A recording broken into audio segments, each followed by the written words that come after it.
So this is the Economic Development Commission meeting, and it is, well, I think it's Tuesday, May 19th, and it's, because of me, 4:04 p.m.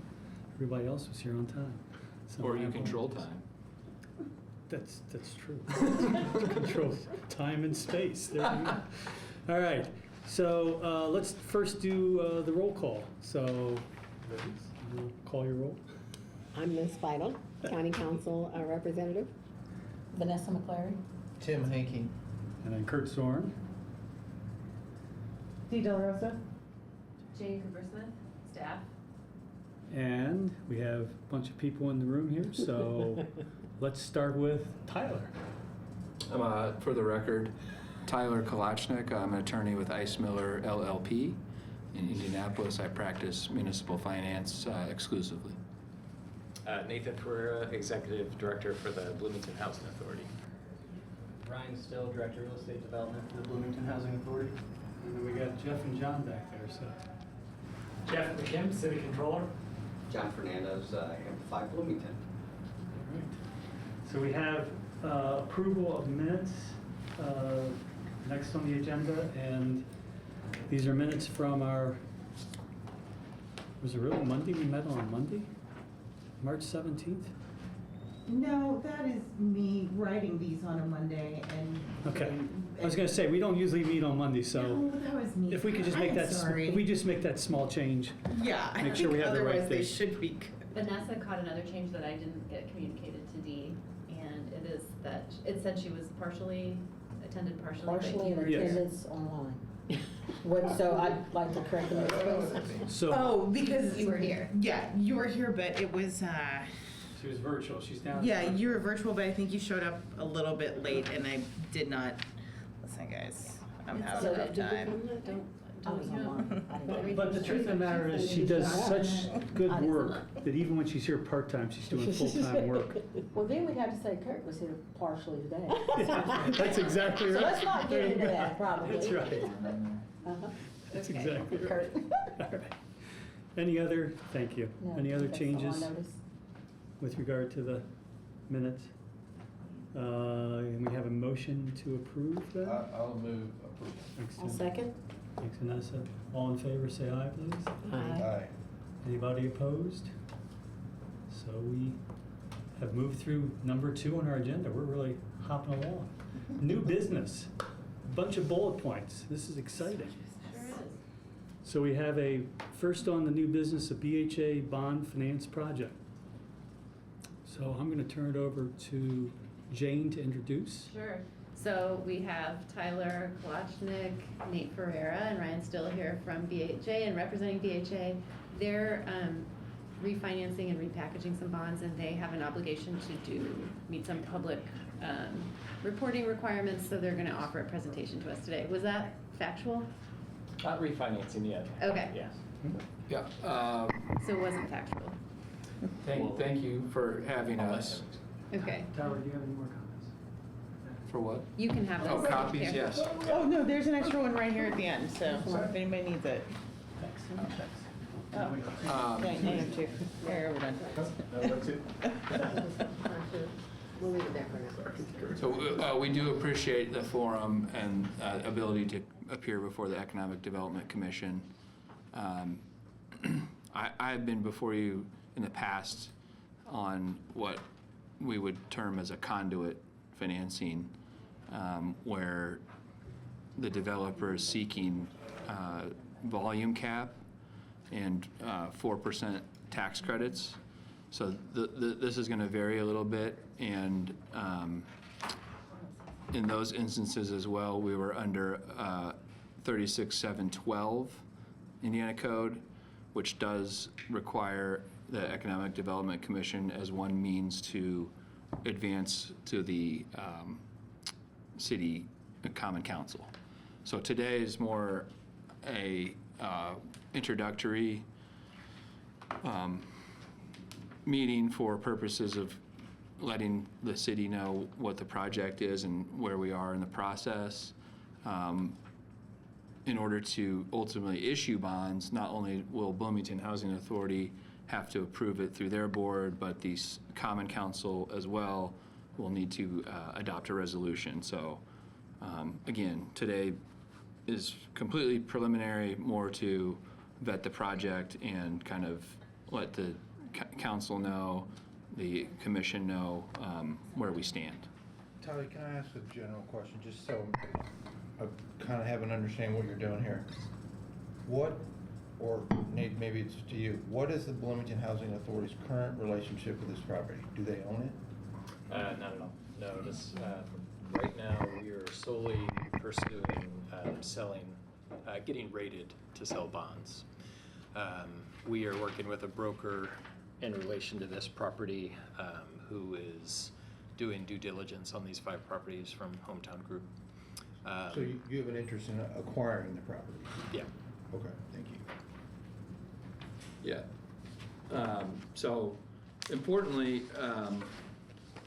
with the past state legislative session, there was a change to Indiana Code 36-718 in the ability of local housing authorities, the method in which they sell bonds. Previously, they were one of the only entities left in the state that could not sell bonds at what's deemed a negotiated sale. In other words, they would have had, in order to sell bonds, these local housing authorities would have had to publish notice, take bids, and kind of whatever purchasers said the rate was, they had to take it. A negotiated sale allows the issuer of bonds to work with an underwriter throughout the process in order to, hopefully the underwriter knows more about the market than the issuer about the capital markets. And so it allows them to develop a structure that is more likely to be accepted in the market, because on a competitive sale basis, if it's not a kind of run-of-the-mill, water, sewer deal, a lot of the underwriters or bond purchasers don't understand the credit. And so housing particularly is I don't want to say a story credit, but more of needs more explanation for an investor. Those types of investors are used to getting a disclosure document that shows things like market study, describes the properties, describes the improvements. You really can't do that through a competitive sale where you're publishing notice in a newspaper and hoping that someone sees it and picks it up. So all that to say, at the outset here, the contemplated team for this working group to bring these bonds eventually to market for ultimately purchasing the properties and improving these properties. The entities that do have a fiduciary duty to Bloomington Housing Authority are Ice Miller, which would be myself, and there's several other attorneys, of course, working on it from Ice Miller. CFX is the financial advisor for the Indiana Housing Community Development Authority, and they have a national presence in multifamily housing and single-family mortgage-backed revenue bonds. So they're, I would say they're very quantitatively inclined. They understand the market, understand what's achievable with ratings. So they are a well-respected financial advisor. Colliers is probably everyone has heard that name from a real estate perspective.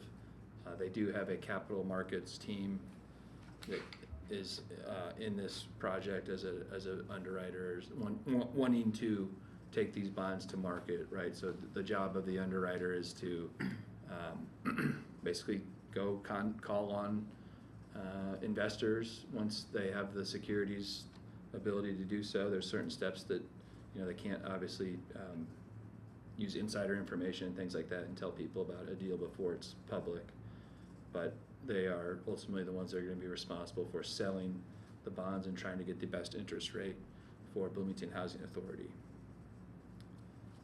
So the kind of the mechanics of the deal is Colliers has proposed not just a pledge of the project revenue, so rents and fees that are paid by the tenants to repay the debt that will be represented by the bonds, but surplus funds of the Housing Authority, which is a concept through HUD, and I'm sure Nathan and Ryan know it better than I do, but essentially after all your HUD obligations are paid, there's a bucket of money called surplus funds. And so the idea from Colliers and, you know, obviously CFX will want them to confirm all this as we go through the rating agency process, but the idea would be that those surplus funds become available if needed to pay the project if rents and fees are not sufficient to make debt service payments. So as we mentioned, Standard & Poor's we're knocking on their door at this point to ask for a rating. These types of bonds are, the nomenclature, they're not conduit bonds again, they're termed essential function bonds because instead of, and Kurt is familiar with this, I think from Indiana Finance Authority, volume cap is a special category of private activity bonds. These are not private activity bonds because the properties will be owned by a governmental entity. So they don't have to worry about things like, you know, the kind of tests that private activity bonds have to worry about. They don't have to go to the Indiana Finance Authority to get permission to issue on a tax exempt basis because they are providing an essential function the same way the city could issue on its own. They are able to do so themselves. In an abundance of caution, because you know you go out and get a rating that could affect other credit relationships, the first step will be to get a confidential rating from S&P to basically say, do we want to post this and put this up as our credit rating? So it's more of a prudent kind of deliberate step. Do you have any inkling what the rating might be? I know that's I mean, speculation. it's but you have some definitely, idea. we've definitely been, well, sorry, I shouldn't say the words like definitely. Indications have been that at least BBB, so investment grade. Yeah. We've met with a number of housing authorities on the West Coast that have done this, and they were mostly A- rated. That's what they reported as. And so, yeah, again, going back to kind of Collier's role, I'm down here on the next to last bullet point on this first slide. The bonds will be offered not on a wide basis, but they have a set of investors that Colliers, I think, believes is, you know, has an appetite for this kind of paper. So it's a limited offering. It won't be something you see like in the bond buyer or published on the Municipal Securities Rulemaking Board's website. Why not? Just because the underwriter believes that this is the proper method for getting the best interest rate. Okay?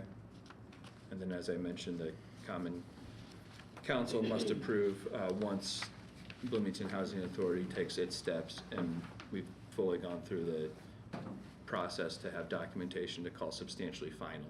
That would be when we would feel comfortable, because our role as bond counsel at the end of the day, we have to give an unqualified opinion that these are valid and the interest on the bonds are tax exempt. So we have to be certain in order to do that.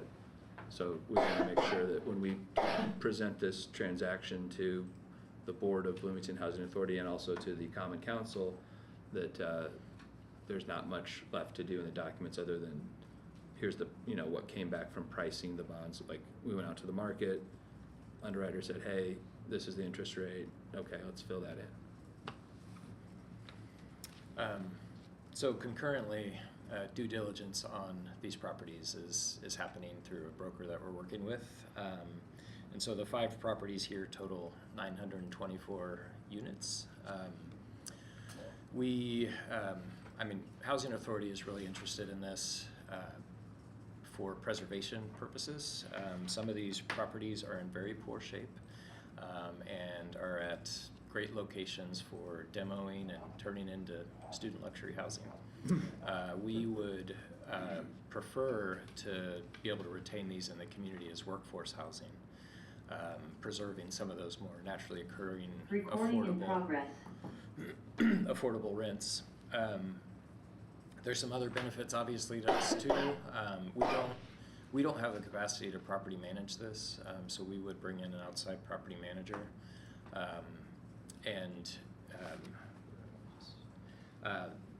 This is also a new source of revenue for us. HUD funding has become a bit more questionable in the last couple years, which is 90% of our budget, where this would create a new revenue source that's is more or less restricted, I should say, allowing us to operate and expand our affordable housing development initiatives. In addition, a couple of these properties are known for being poorly managed and are in bad shape. So I think the city, particularly Hand, has expressed interest in us acquiring these so that we can gradually bring them up to the standard that we believe they should be at. You can see some of those kind of naturally occurring rents there. Those are well below the average. Just to give you an idea, 100% AMI for a 2-bedroom right now, the rent in Bloomington is around $1,800. So these average rents are well below that. Our intention would be to acquire these and do some capital expenditures to bring them up to a better standard and still maintain those lower rents. So Nate, when you say lower rents, do you anticipate that you'd need to raise the rents some from what they are now to make the economics work? It's not how it's been presented to us at this point. That rents could stay pretty close to that below 100% AMI range. And honestly, we wouldn't want to go above that or much above that just to stay in line with our mission and the tax abatement that would come with this. That is part of what makes this whole deal possible. So one other purpose for this is it gives us kind of a runway for future affordable housing redevelopment projects. So our intent would be in the next 5 years to probably identify the worst of these and do some kind of HUD, use some kind of HUD tool to redevelop these and build in some deeper affordability, closer to like what we have in our RAD units at Crestmont and Walnut Woods. And so this gives us plenty of runway for the next 10 years to create more affordable units in Bloomington. So is there any correlation between the percent occupied and what the condition of the space may be? And I didn't hear this. And what condition the space may be, the buildings may be in? Yes, I'd say Okay. there's a I wonder. correlation. Because some of the percentage occupied goes down to 69, it looks like. Yeah, Woodland Springs, Kingston Manor have, and not just the two of those, but have a number of units offline just to not having sufficient upkeep and management issues, and there's unrepaired units that were damaged by fire. All of that would be brought up to code if we were to purchase these. Nate, I have a question. So would this bond be acquisition and improvement? Do you have any money that you're putting into it to start? The only pre-development funds we're putting in are for legal and financial advising. $9 million in CapEx would be built into this deal, and I kind of described what some of that work would look like.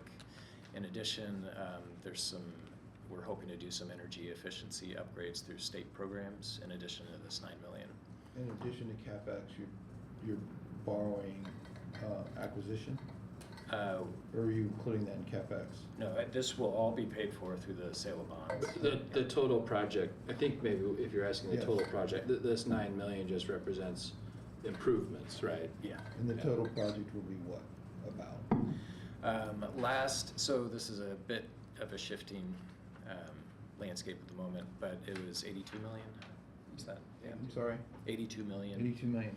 This includes a $65 million existing Fannie Mae loan that we would assume. Okay. And then you talked about this as being future recurring revenue. So you've done some kind of a pro forma that indicates that you'll be able to make your bond payments, your maintenance and so on, obviously your management company's costs, and have money left over. Our broker has done a pro forma for us, and it over 7 years, it would be about $25 million in revenue for the Housing Authority. Excess revenue. Yeah. Which would open lots of doors for us in Sure. terms of affordable housing development. Do any of these, do any of your financial advisors, and I bet the answer is yes, this, what is it, CFX? Do they also do that kind of a pro forma? Oh, yes, they will. That's why we brought them on. They will turn some pro formas upside down. Yeah. We understand this is a somewhat risky approach. We also feel obligated to take some risk given the housing issues in Bloomington, and also just given kind of the shifting landscape with HUD and what our housing authority is going to look like in the next 10, 20 years. We have remained kind of ahead of the curve with affordable housing development, and we just want to keep on the front of that, and be carrying out our mission. So Just, yeah, from the peanut gallery, you were the first housing authority in the state to take advantage of the RAD program. oh, were we? I didn't actually. Okay, well, good. Rental assistance demonstration, yeah. Does anybody want to go to see a fun chart? Sure, it sounds very exciting. It's a classic. It's an oldie but a goodie. I had to change some arrows. So this is, I just mostly described this in the opening, but let's just start with BHA as the issuer of the bonds. So you can follow the Bloomington Housing Authority issues the tax exempt bonds. The underwriter, for a moment in time, will purchase them pursuant to a bond purchase agreement. And there is risk to the underwriter between the time of when they go out to the market, the bond underwriter, Colliers in this case, they will go out to the market on a day, 1 or 2 days, and take orders from these investors.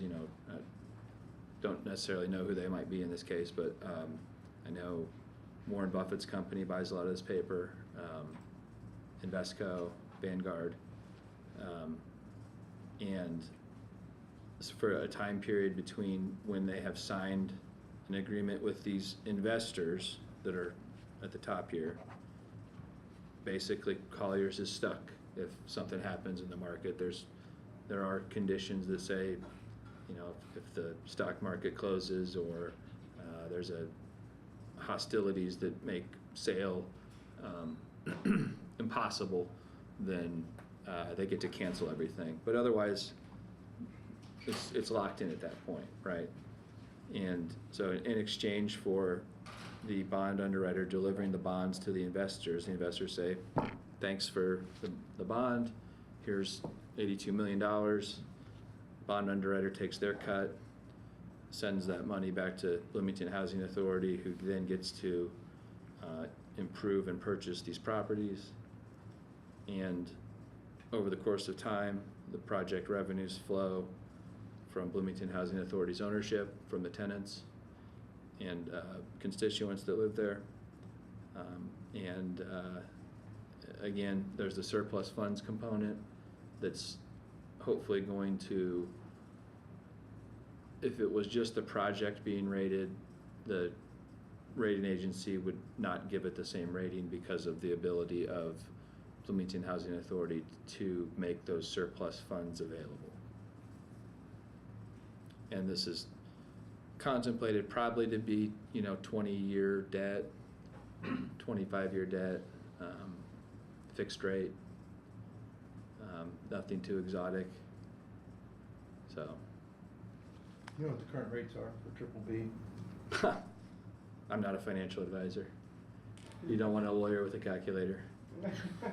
I don't, I mean, on a deal like this, if I had to guess, I don't know, what have they been showing?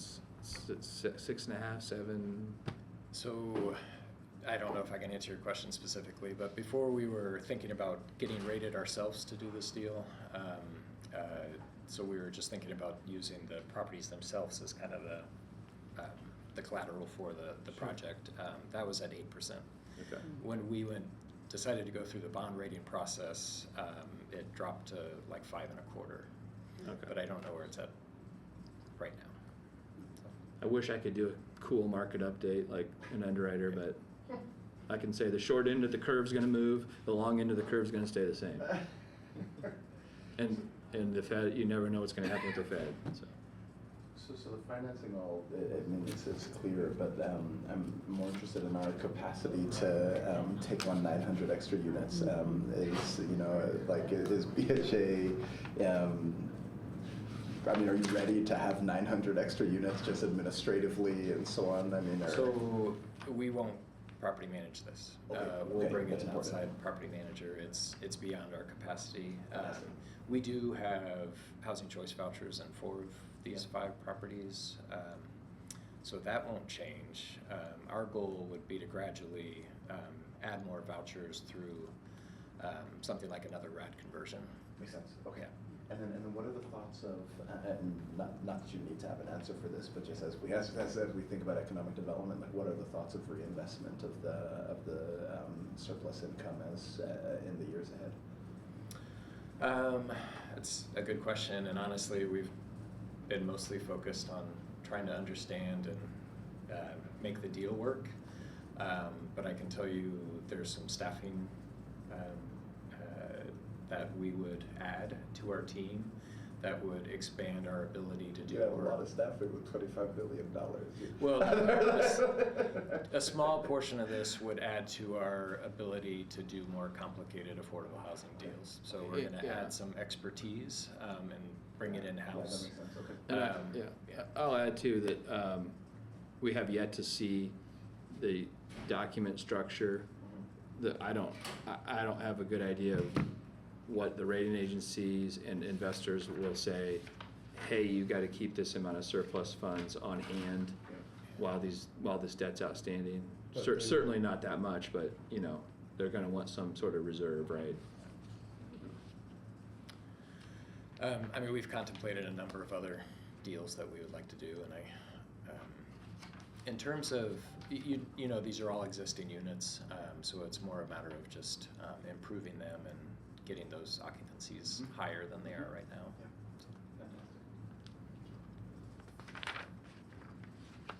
So just to bring it back with a nice little timeline of how we hope to proceed, today is step 1.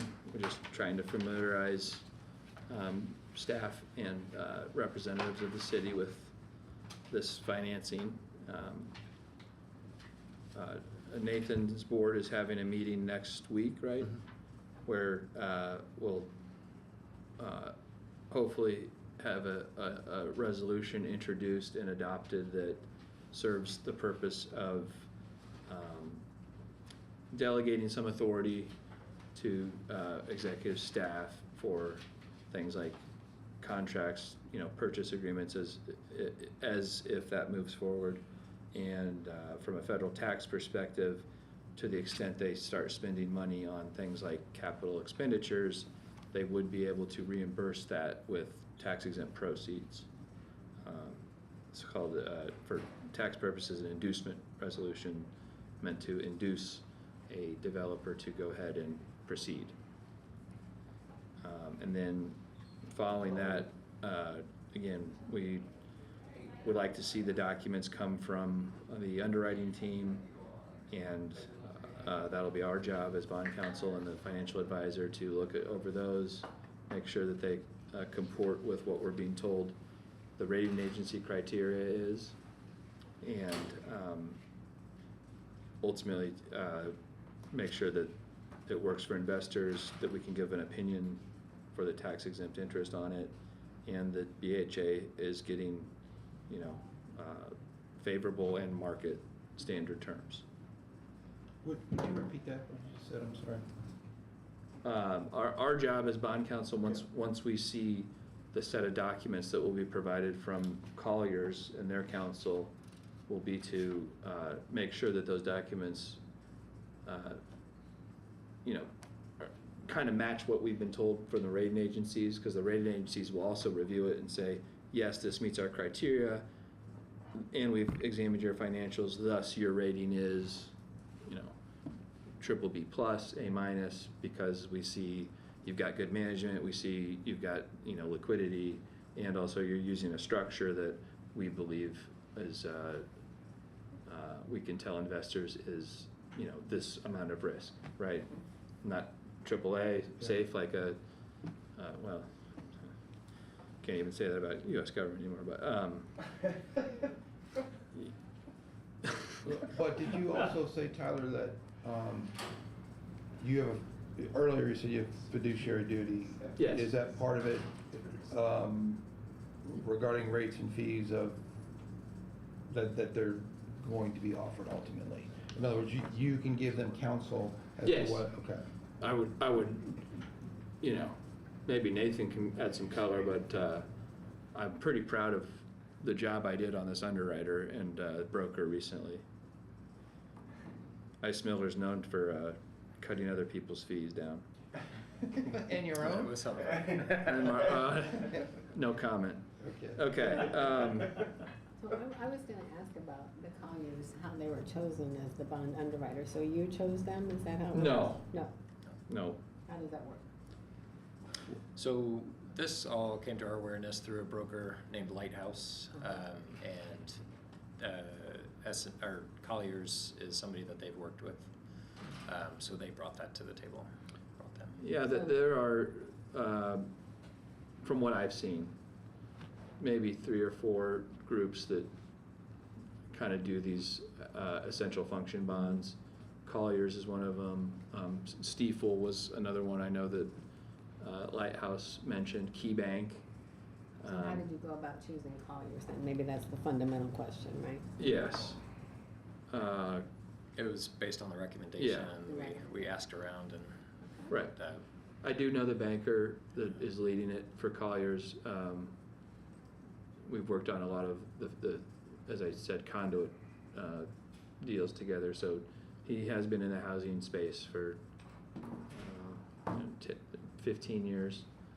Tyler, that's really, with a negotiated offering, that's generally the practice though, don't you?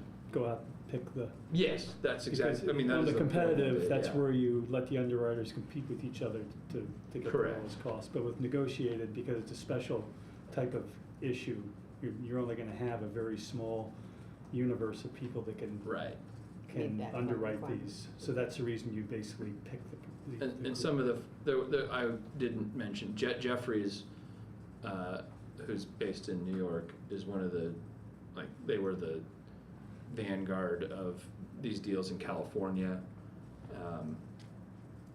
The size of these deals may not be attractive to a firm like Jeffries. I see. Okay, thank you. So that raises an interesting question. You've alluded to California. How many other housing authorities have done this sort of similar thing? Just curious. it's primarily on the West Coast. I would Yeah. give an example. The Midwest, kind of the leader in the Midwest right now would be the Columbus, Ohio Metropolitan Housing Authority. They've received a lot of attention, awards. I believe they have a A+ rating. Obviously Columbus, larger city. Yeah. But so they've done several transactions using this model. So we're on the smaller side to try this. So just to wrap this up, once we do have documents that are, have been through the ringer a few times, with the rating agencies, with the underwriter and their counsel, from our perspective and from the financial advisor perspective and from BHA's perspective. You know, can't have too many people ever looking at a trust indenture, but we will present those substantially final documents plus the offering document that is basically says everything the documents say, if you ever notice that. We just repeat ourselves a lot. That's the document that will be used, the disclosure document or the limited offering memorandum gets used by the underwriter to go out and say, hey Vanguard, I've got this deal, do you mind taking a look at this book and telling me what you think the interest rate you'd buy these at would be. So we will take that to Bloomington Housing Authority's board, and then again, because of the statute, go to the Common Council at that point as well before we can take the bonds to market.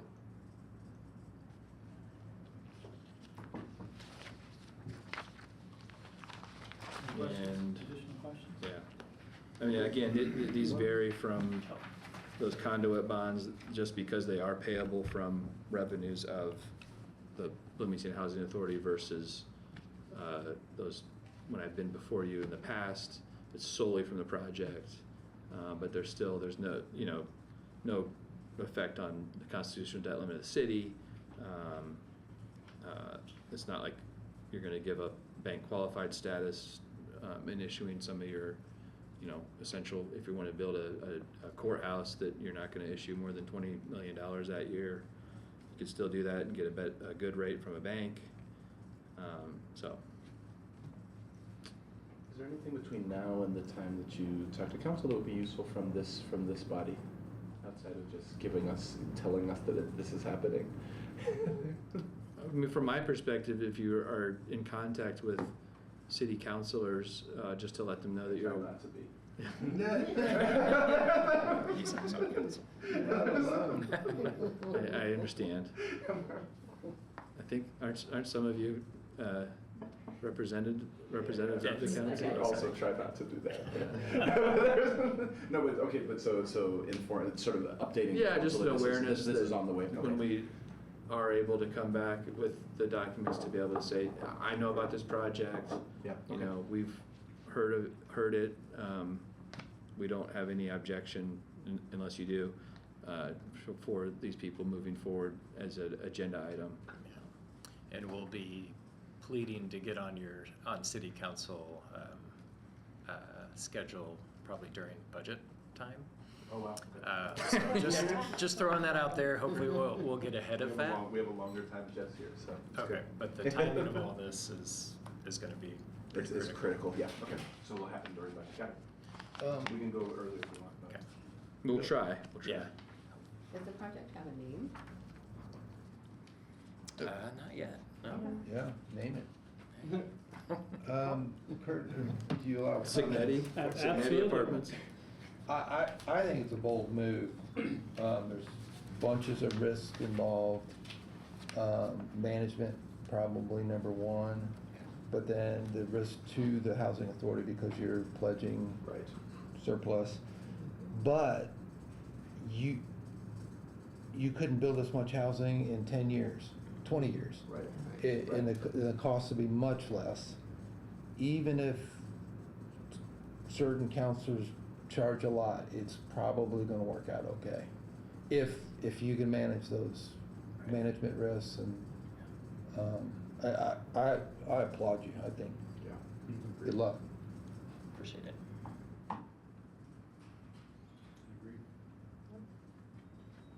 I agree. Exciting. Yeah, it is. And I'll just add that, you know, if this deal doesn't work out, we will be rated and we will continue to look for other properties. So it may not end up being these 924 units. It could be another purchase. So we'll be in a more ready position then. So Any other Great. Thanks questions, for having us. comments? Thanks for a thorough presentation. Yeah. Just take care of me at the IFA. These are all on bus routes, right? These are all on bus route, all the units? all of They them? are, yeah, they're all city. Yeah. Woodland It looks Springs is partly in the county, but The bus goes there's a down bus there. route on Leonard Yeah. Springs, so. Okay. Yeah, that's important to people we serve, for sure. All right, thanks for having us. Thanks. Good luck. Thank you. Yep. Are you kicking us out? Do you want to stay around? I don't know. Stay. Sometimes in the past when I've been here, we all walked out together. They've got other You can hang, we business. have a few other Yeah, we have a few other things to do today. irons in the fire. So Tyler, what presentation? Oh, yeah, I did want to talk to you about that. I can wait. Or do you- We may be a while. What's that? We may be a while back. Okay. I was just wanting to do a public finance presentation for the Business School Real Estate Club, but I asked them if SPIA students could come, and they said, well, there's limited space. So I wanted to ask you, because one of my favorite people in the world is Dan Cole, and I'm writing a law review article about zoning, and it won't necessarily be about that, but I think it'd be good to have the SPIA students, like you obviously give them a good exposure to it, but like the law school up in Indy only has public finance class like once every 2 or 3 years. So let me know if I can help you with that. Yeah, All right. well, I'll email you. I mean, I just need Yeah, email me. I need a forum. Yeah, let me know, because I can get in touch with the right And people. I need to work on my public speaking. I'll see you in IFA meeting sometime. in the Yeah, I don't future. think I'm gonna be there on Thursday. Yeah, it's a small agenda. You fly the flag everywhere, or is that special for your trip to Bloomington? You'll never know. See you in West Lafayette. That's a lawyer's answer right there. Cities from West Lafayette. See you, Tyler. I'm a 2-time grad. Come on. All right. That's actually pretty interesting. Yeah. Really was. Mhm. Nice to have more housing available. Yeah, In absolutely. a decent price range for folks. Absolutely. Well, and stabilizing those Units. aging units, it's Yes, great. Absolutely. Yeah, because I know the Kingston Manor, I see that all the time, and that thing's Yeah. falling apart. Yeah, we've been in that Woodlawn Crossing Yeah. a number of I'm gonna have times. to go look at the other ones, There have been thousands, as you know, of new luxury student housing Yes. built. Yes. I didn't notice. Sometime when you're walking your dog, look up. Yeah, yeah. Anyway, some of it's gonna cause stress on some of these properties. Yeah. And we're gonna have to deal with it Yep. as a community, and this, to have a plan for that many units is a good It's start. actually a good way Yeah. to keep them alive. It's a good outcome of having probably more luxury student housing than we need. Yep. Yeah, I agree with that. More than they can be afforded too. So, Opportunity Zone Yeah. update. So, just a few, sorry, back to the agenda. So there's one meaty item for discussion, that's the strategic sites discussion. Mhm. So maybe I'll just zip through the opportunity zones and SB 89. Those should just be a few sentences. So, opportunity zones are a federal program that was made permanent by the Trump administration. So this is known as OZ 2.0 or Opportunity Zones 2.0. And it's really a benefit that the program has been made permanent, because one of the barriers to using this in the previous iteration was that it was capped at 10 years, and the legal costs of setting up a zone or a fund were really burdensome.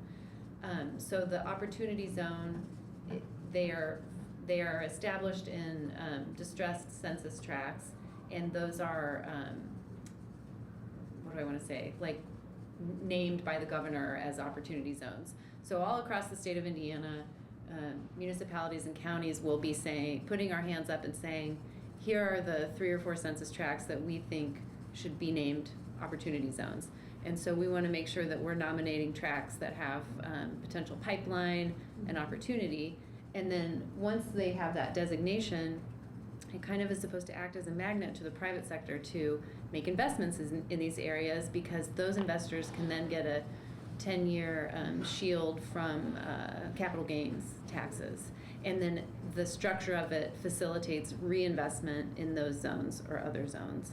So we're at the very early stages of this. The IEDC will allow applications to start coming in July. We've got really great support through RJL Consultants, who are lobbyists based out of Terre Haute, but they've been so awesome in helping us evaluate census tracts. So I don't know what the role of the EDC is. We could potentially come to you guys to have the census tracts that we want to nominate be blessed, and that would be a nice opportunity. You know, there's not a statutory requirement there, but it could be just a nice way to loop you guys in and show that we are, you know, making good choices for That'd be Bloomington. Yeah, okay. So that's opportunity zones. So the first part is the application, and then the second part is, should there be a community fund? The municipality doesn't have any role with that, but there are ways that we can make our areas look attractive for investment. So that, then attracting the investment is the whole other ball of wax that we have to get into. And then SB 89, that's the next item, Senate Bill 89. The full title was, sorry.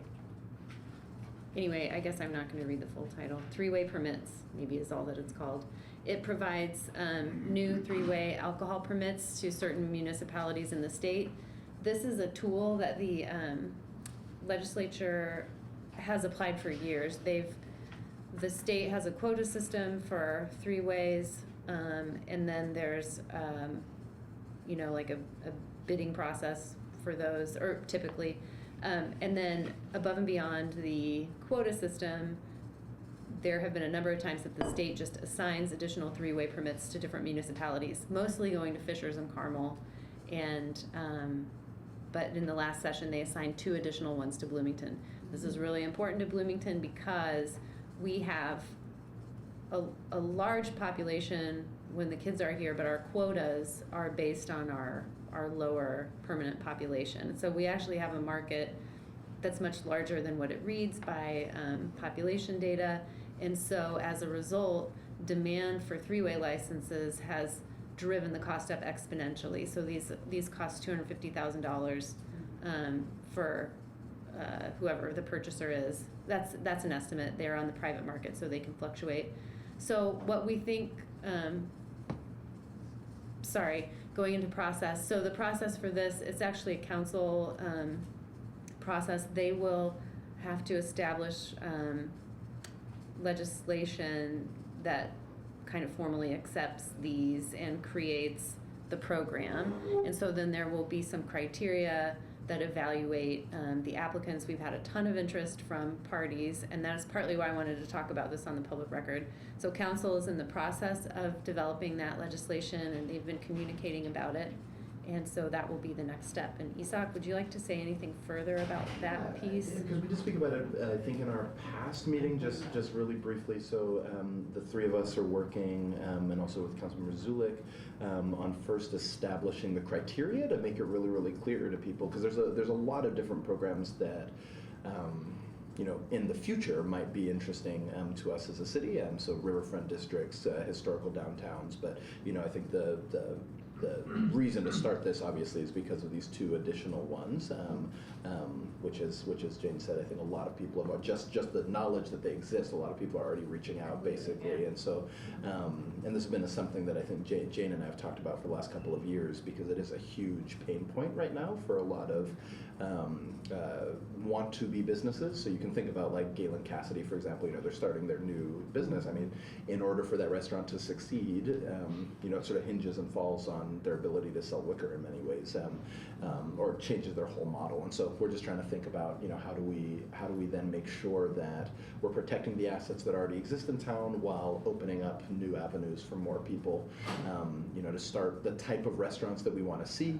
I'm particularly really interested in making sure that there's also, similarly to the things we're about to talk about, that there's some buy-in into the community. Like, we don't want all of these chains coming through. We don't want, you know, 27 new bars or something like that. But you want to really think about, you know, using this in a way that's relevant to economic development, and that we sort of think about where these things go and so on and so forth. So through the eligibility criteria, the council will attract the types of businesses that will be truly good for the community. Right. So we won't be supporting more, sorry, but but like Student bars. or something. student bars, for example. That's not what we're trying to foster in our community. So I think, again, there's no statutory or legislative role for EDC, but I think it would be great to keep this group apprised. When once we have the whole criteria, we would send around, because we'd love all of your comments on it. So also then when we put it before council, it'd be great to have sort of Yes. a recommendation from us of some sort. So if you want to put that on an agenda when it's ready, yeah, it would be great. What's the timeline on it? Was actually hoping to get this first piece of legislation on before we break, so on June 10th. Okay. Yeah, we'll see how successful we are in clearing our backlog. Okay, that's exciting. And then the next item, if I can move to that, Kurt, is that Yep, please. okay? So there's a memo, and I apologize, there wasn't a ton of time for you all to read it. It's been just guns a-blazing in ESD. But I view this as our first conversation on this topic, and we can come back to it a number of times to iron it out. So big picture, the current state has been that our community's really been locked in terms of the types of development and economic development that can happen. We've all been locked by this annexation battle for decades now. So our municipal boundaries have been locked, and then when the lawsuit was going on, we were really restricted in what we could do because we didn't want to extend sewer service to one parcel and then have that compromise the potential outcome of that lawsuit. And so really moving to the other side of that has given us the ability to think about expansion again. And it may sound funny, but CBU was really front and center during this annexation battle because they were the ones who were fielding all of the requests for extension and growth, and there was, a perception that the city was prohibiting development when really we want to facilitate that. So CBU is super sensitive to the need to be able to extend service to employers, and as a result, they added, so I think it's section 24, a clause to their rules and regulations that allow for extension of sewer service outside of city limits for strategic economic development sites. So this is a huge win. And now we get to have a conversation about how we want to shape that extension of service. So the mechanisms that are identified in those rules and regs, they say that ESD can just name a site as being strategic, and that's fine, but we need to have a rubric in order to do that, and we would like for EDC to help us do that. And I think, I don't know, we can talk about what you want the process to be, but sorry. And so, yeah, the first step is just naming a site as being strategic, and then the second part is really a formal process, like a pilot. So there would be a formal application like we've had with other projects, and so that would come to EDC, and then EDC would make a recommendation to council. So it would be a two-step process. I think I'll move on to think a little bit about the criteria. What I described in this memo is that the state, so when we think about the moving pieces, like what do we want to look at as the criteria? It's really capital investment, job creation, and wages. But wage growth is a key goal for our economic development strategy at the city. We know that our wages are extremely low, and so wage growth is maybe a top priority. So I would look at wage growth as being more important than number of jobs, because we know that we're already receiving 16,000 commuters from outside of our community every day. So we don't necessarily need to attract a huge number, but we really want to see those wages improve. And so I pointed out that the state has a new standard that they've expressed that is 125% of county average wages. So for the state, the IEDC, to extend an economic development incentive, they're looking at 125. This is a major increase for them, and this has actually caused a lot of reaction in the economic development community across the state. They hadn't expressed a blanket number in the past. I haven't seen this in press releases, but it's been discussed at meetings. And so I really like 125% of county average wages as a starting point for the wage discussion. The way that shakes out locally is the state looks at 25-26 as our average wage. That's a 2025 number. And then that shakes out to 65, 676 annually. So 25-26 was the base wage, the base average wage for 2025, and then if you increase that by 25%, it goes to $31.75 per hour or $65,676 annually How tough is that number? for people to hit. Yeah.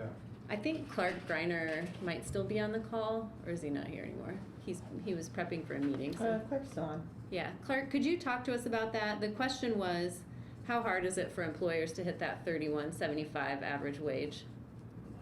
You know, I think it depends on the trade sector industry that you're in. You know, certainly on the life sciences side, as we've seen before in the past, certainly in the county, and again with some of our other city life sciences groups, we've been able to hit that number, started that number, and they're able to do it. But I think on maybe some of the emerging smaller companies that we want to be mindful of, that would be something maybe on some of the drone smaller companies that have some challenges initially, depending on the labor class and stuff. But And this is not a proposal. This is just a starting point for your discussion, to be clear. This is very, very superficial, high level, want to get EDC's feedback. And so Clark, to summarize what you said, you're seeing it in certain areas, but you think younger companies in certain sectors might be challenged to hit that 125. yeah, and then I think the other thing you have to be a little mindful of, for instance, if you have some sites that's maybe been identified, let's just use an example of the Brittle Pike. There's a few parcels there that if somebody were to come in and develop something on speculation, that might create a little bit of a problem because they may not have exact employment numbers. So if somebody wanted to develop a location, that might create a little bit of a problem. But I think what I hear James saying, what we've talked about before in the past, is I think this is kind of the starting point to say, how does this work? And I certainly don't mind things like that in that conversation. That's great. Thanks, Clark. And then moving through this, you know, the other key is looking at that capital investment. You know, what are they contributing? Because that would be the foundation for whatever in lieu of payment they might be making. But I didn't include information on the revenue side in this packet. I sort of just wanted to introduce the topic, and then we can add a framework for what that would look like if it were if it's pilot payments, which is what the CBU rules and regs cite as the mechanism. So I'll park that there and just say I'm happy to go into more detail in any of it, and big picture, just interested to learn your feedback on how you think we should frame the extension of utility service outside of city limits for strategic economic development sites.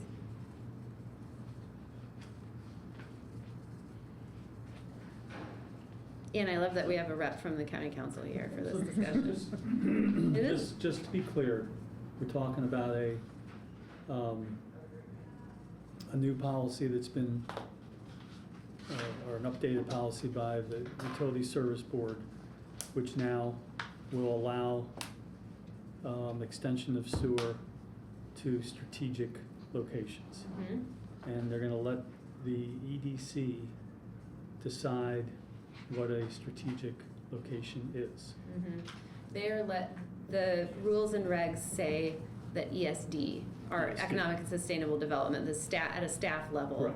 we can say what sites are strategic. And you're gonna ask us to provide guidance to you. Mhm. Okay, and that makes sense to me.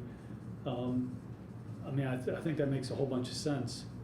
I mean, I'm ready to get into into the metrics Yeah. and May I ask discuss a those question? things. Sure, I sure. don't understand how pilot fits in.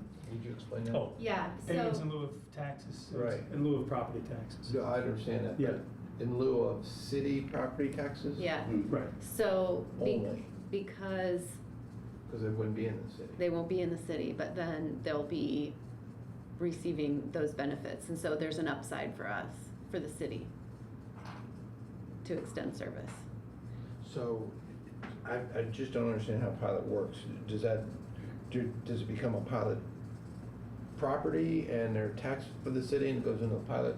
I know you know John. Yeah, John can come to the Yeah. table, but there's just an agreement that's made, a payment in lieu Okay. of agreement. It's and just a contract. Yep, and a number is reached and My understanding is the named. university does that right now for fire protection. They have a pilot agreement. Yeah, and Yeah. historically, we've had the West Side Industries Agreement. Yes. That's exactly what that is. Areas, yeah, got you. Exactly. Okay. So- In lieu of annexation is what it was. And then- Right. You all Taxation, approved, yeah, yeah. you all approved 2 pilots last year for Glick, For Glick property. the Glick properties. And it would be very similar where you use some type of logic to get at a number that is reasonable, and then that's the number that is paid annually. Can I add Yeah. A little bit more color? Yeah, go for it. Yeah, just a little bit more color behind this is, and Clark could, weigh in on this as well, but one of the biggest challenges we have from a economic development perspective is uncertainty across the board. Everything's uncertain. And especially as it relates to some of these big infrastructure items like sewer service, not knowing whether you're going to be served or not, you just might as well not even submit the site because we can't move quick enough. So the idea was to say that this isn't a blanket policy for everything outside the city, but are there some really strategic sites that are prime economic development opportunities for the community at large, the county and the city, that we could pre-designate as these are strategic sites that we've agreed, based on criteria in a very transparent way. You have objective criteria that if you are meeting these criteria, you will get service. And that way, whether it's me or Clark or the university or anybody that's talking to a prospective employer that's interested in these sites, they know that yes, meet this criteria and you will get served. And I think it's an opportunity for the city of Bloomington, for Monroe County to work together and present a united front to the broader world that we do want these kinds of high quality job projects here. And so we just modeled it after the West Side Agreement in terms of the mechanism, because we think that works. And then it's just, it's not every site. I mean, there's only a handful of them that really rise to this level that we would want to have the certainty around. And I don't know if you talked about what those sites are, but I mean, Clark mentioned the Vernal Pike, but it's really the airport, And it the looks like art. on here, this report that on May 17th, they issued a blanket will serve letter, right? To the airport. Yeah, that was separate but related. Yeah, I agree. Yeah, I and agree. so, and that was because we ran into all I that remember. uncertainty over I the remember. project that Clark was working. Yeah. The art is another one where, that could be a potentially significant source of some very high-paying jobs in the future, but they're going to need to know that they're going to have sewer service. John, just to clarify a little bit what you said. I mean, the way I'm reading this is the site must be named as strategic by the department, Economic and Sustainable Development. And then the department would communicate to CBU. And CBU would do its due diligence to decide whether it can actually provide that service and make sense for it. And then it will do, if that's the case, it will do, will serve. So you sort of said if they met the metrics, they would automatically get hooked up, but it's not quite that. There's Because they nothing could, automatic. they could meet the metrics that we Well, it would have. be in the, I don't think your memo goes into all the detail, but there's other ways that you could bake that in where there's, who pays for what. is part of the agreement too. No, I just wanted to clarify though that the metrics could be met and you could sell that to them and say, you know, if you meet the metrics, then it's going to get a recommendation from the ESD, and then the CBU will do its due diligence. And so there's a high probability, but there's not 100% certainty. I think But it's I always. I'm trying to I say. assume part of this is the sites that we're selecting as strategic, we would already know that they're serviceable by CBU. So like what would make them Exactly. strategic is that Yeah, we can okay, extend. okay. So then, you know, in your formula, I mean, you could look at, you know, a combination of things that are part of the payment in lieu of. And some of that is the payment for the capital extension of the service onto the property. I think all of these, These would vary by site then. Yeah. Following on this question. Project. So there could be negotiation between CBU and then back And- with ESD to decide what the pilot ought to be. Yes, and I think that makes a lot of sense. And then just further, you know, what, I can't remember what your words were, but probable, but not certain. Because CBU will have to do all of their engineering evaluation Right. so I think there's a lot to it. But just to be really clear about so the process has two legislative constraints. One is what the CBU utility rules and regs say, and one is the state statute for pilots and how they function. And so everything in between, I think we have control over how it works. Good. But we start with those rules and regs, and so we start with the naming of the site. And I think that we have to decide if we want to bless certain sites, pre-identify certain sites, which is effectively, Liz, what we did with the airport. So I'll just unpack this for the public record a little bit. Liz mentioned that there was a will serve issued to the Monroe County Airport. We did name them a strategic site for 2 parcels, knowing that whatever potential employers wish to go out there, they would ultimately come back with a proposal and go through the evaluative process that this body is getting ready to identify. So that's a blanket will serve, communicating CBU's willingness to extend service to a qualified employer at the airport. So that's really critical, especially for Clark, as he's working with the team at the airport to try to attract aerospace, aeronautics employers there. Sorry, did I get through all the points that I wanted to make there? I think I did, yeah. Yeah. Good. So I was a little interested in, and maybe this is, you know, sort of optimistic, optimism clouding a clear question, but you know, there's a opportunity cost when one person builds there, somebody else can't, and so I'm interested. Like one of the thoughts that was percolating in my mind was like, as we start to say that we want things to develop in certain sites, that ideally raises some competition for those sites, and then how might we leverage this process to either sweeten the deal if it's something we really want, or you know, or is that have we thought about that mechanism? Yeah, or this is a Clark question regularly. What do we want? Yeah, exactly. What do we actually want? Like And what's in the, yeah. what one thing we know we want are operations that are not water intensive. Yeah, sure. And that are not wastewater intensive. So You don't want a data center. yeah, and so, you know, John's doing employer attraction really within the city and within the trades district and is operating in kind of a certain domain. And then Clark is really in the county doing these kind of larger manufacturing. We're all working together, but that's just to say, I think, sorry, I'm losing track of it. So yeah, so we've already pre-identified that we just don't want to create more demand on water than we have to, and we know that we can say yes if there's light demand. And so what I think has been entertained at the airport are really cool operations that are doing primarily assembly, and that hasn't worked out, as to John's point about the uncertainty. Clark, you have your hand raised.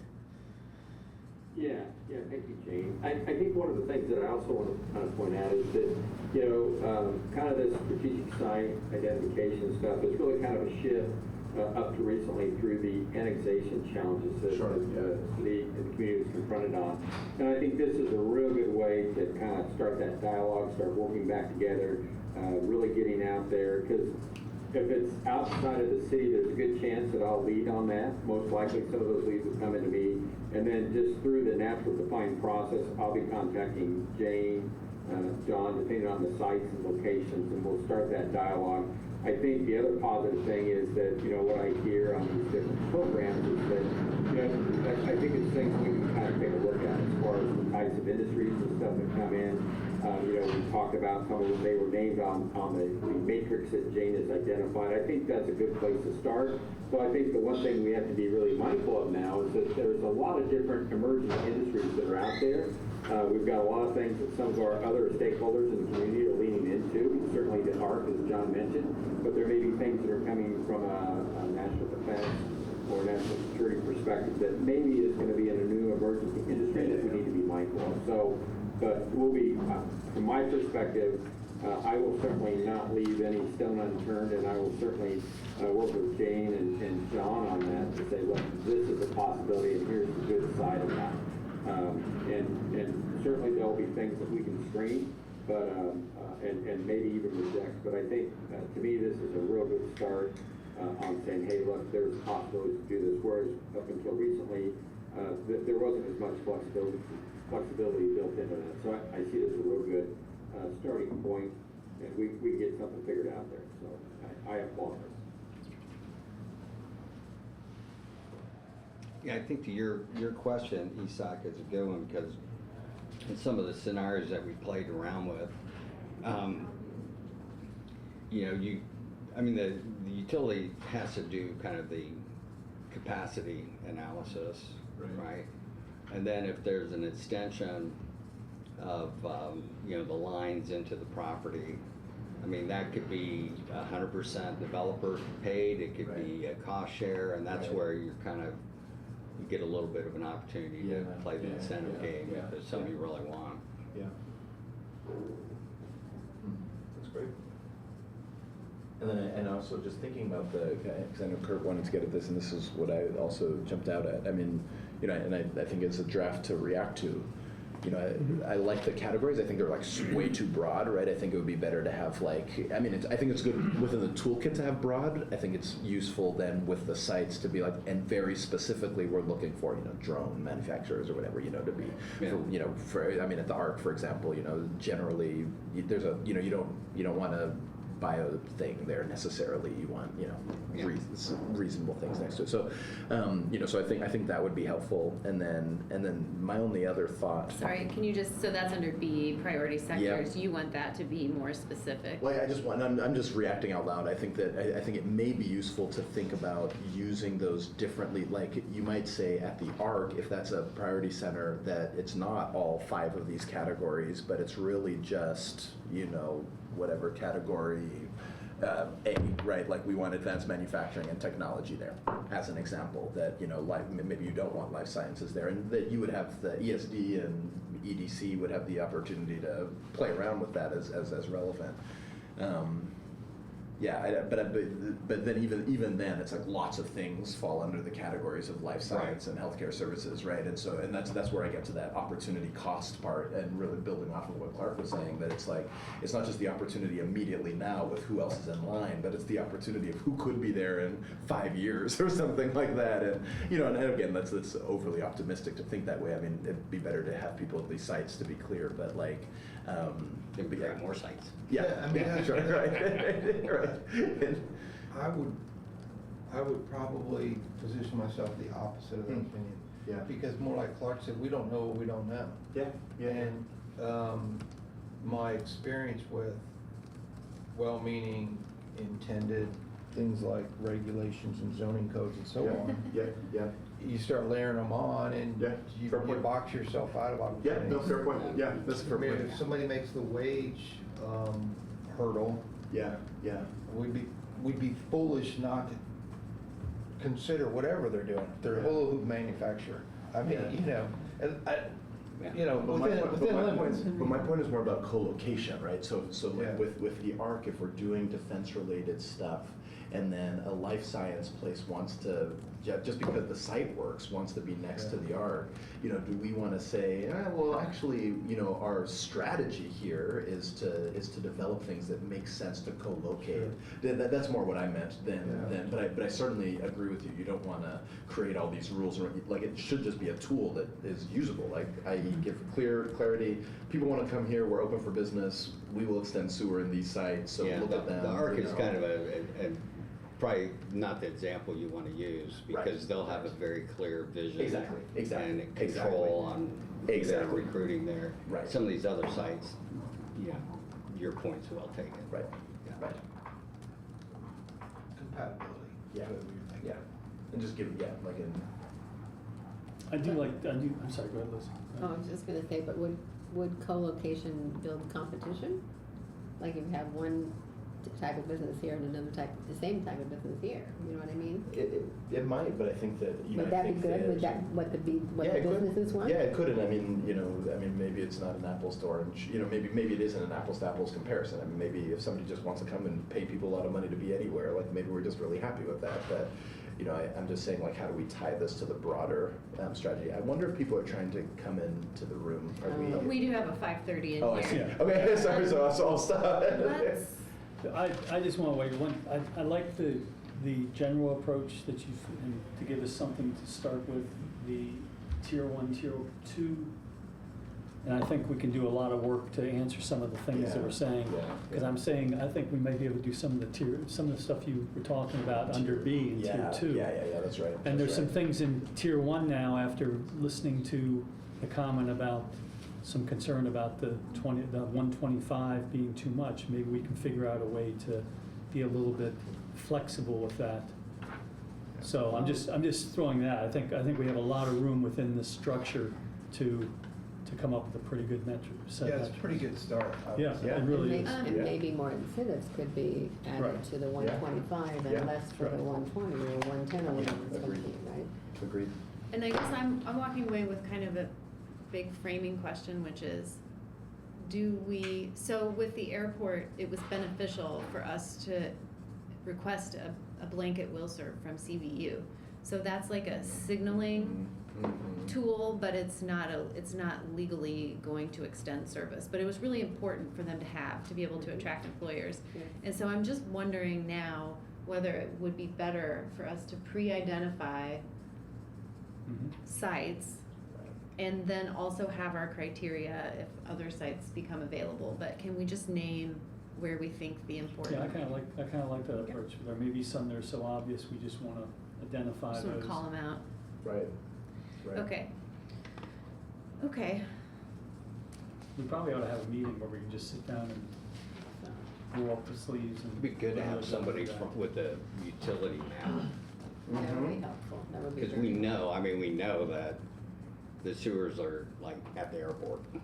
We Right. know that they're across the street from ARC. Right. I don't know Right.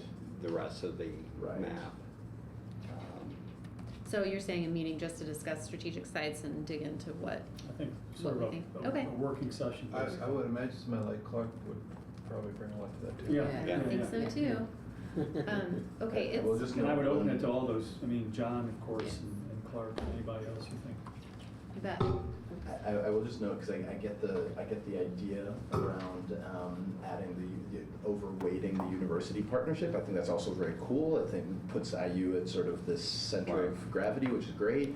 But I think in practice might be problematic, because it means that a modest project with university partnership could beat out another type of project. So if you're in the context of competing, how we weight things might matter a little bit, but maybe that's okay. Well, Very excited. Thanks. it's been a very Thanks, Nate. productive Yeah, meeting. thanks for being here. Yeah, thanks, John. Thanks, Clark. Thanks, Clark. See you tomorrow. Anything else? Because we want to be polite for the next Yeah. group. So, This is awesome. great. Very We'll awesome. have tax abatement fund Are we still On- shooting for the on second? June 2nd. Okay. Yeah. Okay, good. All right. So we will sit adjourned. Adjourn. Thanks, everyone.